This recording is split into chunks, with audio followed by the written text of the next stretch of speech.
नमस्कार. मागच्या व्हिडिओमध्ये आपण कौरव पांडवांचा युद्ध, त्याची सुरुवात आणि अर्जुनाला पडणारे प्रश्न, त्याच्या मनात असणारा गोंधळ, युद्धाविषयी असणारा गोंधळ याबाबत आपण सविस्तर चर्चा केली होती. या व्हिडिओमध्ये आपण अर्जुनाला हे जे प्रश्न पडलेले आहे, हे बरोबर की चूक याबाबत थोडीशी चर्चा करणार आहोत. आणि चूक तर कशी चूक हे पाहणार आहोत. सर्वप्रथम जेव्हा कौरव पांडवांच्या युद्धाला सुरुवात होणार होती, तेव्हा अर्जुनाने श्रीकृष्णांना विनंती केली की हा रथ रणांगणाच्या मध्यस्थानी आणा, मला समोर असलेले सैन्य पाहायचे आहे. आता हे सैन्य पाहिल्यानंतर पुढे त्याच्या मनात काय काय प्रश्न आले हे आपण मागे पाहिले होते. त्या प्रश्नामध्ये एकच विचार आपल्याला इथे करायचा आहे की ही लढाई मी लढलो नाही पाहिजे, ही लढाई कुठल्याही क्षणी मला लढता कामा नये, हाच एक मुख्य विचार त्याच्या मनामध्ये होता. आणि या विचाराला अनुसरून बाकीचे बरेचसे विचार त्याच्या मनात येत होते. आता या विचारावर आपण चर्चा केलेली आहे.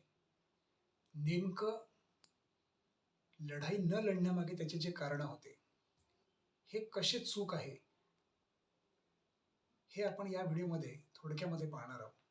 सर्वप्रथम अर्जुनाच्या मनामध्ये हा प्रश्न आला की समोर असलेले जे आपले नातेवाईक आहे किंवा जे गुरुजन वाड वडील आहे, ज्यांनी आपल्याला सर्व शिकवले आहे, ज्यांच्या समोर आपले लहानपण गेलेले आहे, ज्यांच्याशी लहानपणी आपण ज्या सवंगड्यांशी आपण लहानपणी खेळलेलो आहे, अशा सवंगड्यांनाच आपण लढाईमध्ये पराभव त्यांचा करून हे राज्य स्वीकारावे.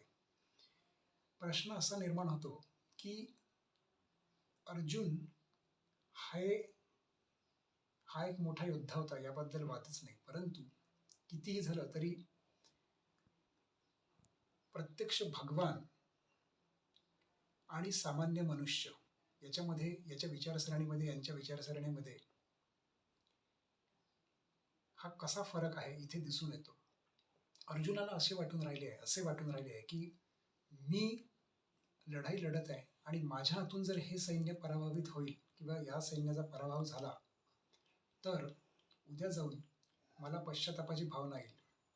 परंतु आपल्याला माहीत आहे किंवा श्रीकृष्णांनी अर्जुनाला असं सांगितलेलं आहे की तू जरी लढला असेल तरी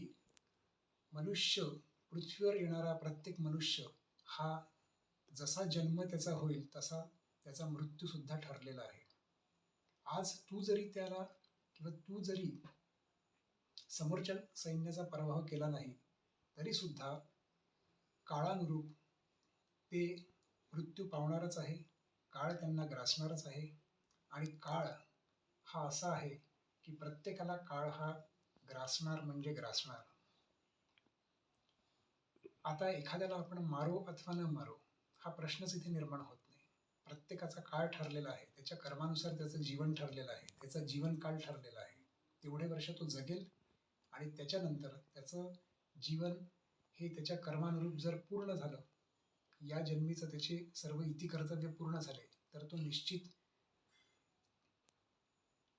मरणार किंवा काळ त्याला ग्रासणार.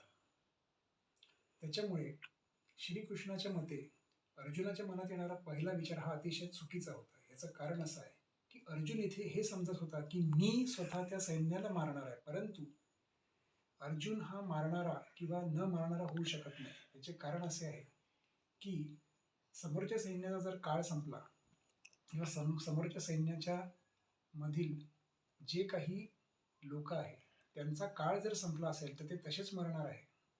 आणि हेच श्रीकृष्णांना इथे अर्जुनाला दाखवायचे होते की तू फक्त निमित्त मात्र हो, तू तुझे कर्तव्य कर. कर्तव्य कोणते?